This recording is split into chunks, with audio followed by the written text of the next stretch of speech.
महीने में बात है केहू आवते नहीं खे। इंतजार करो तनी केहू ना केहू तो आई। बैठा तानी हम।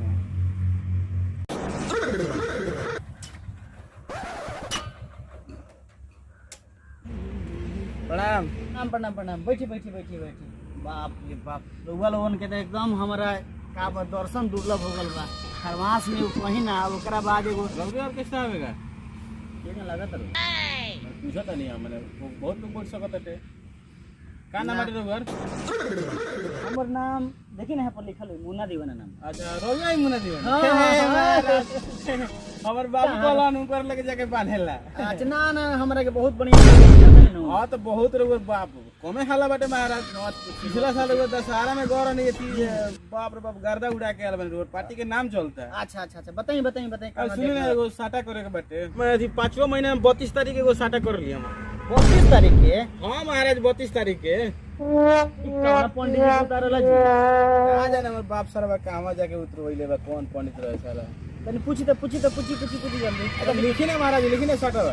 ए 32 तारीख होला। जे छोड़ी साटा करी ना महाराज 32 तारीख के ए करी। महाराज दिन के उतरले बा। दिन हमर बाबू उतरले बा। तो बाबूजी के दिक्कत होले बा। कहले ओकम 32 तारीख ना 2 तारीख के 2-5 के रउवा के 32 तारीख के 2-5 के लगन बा। ये भी लगन बा। ए तो महाराज उतारी ना तो छोड़ी वो बाप के। चल उतारी होई पर। ए भाई तन नीचे नीचे नीचे तनी।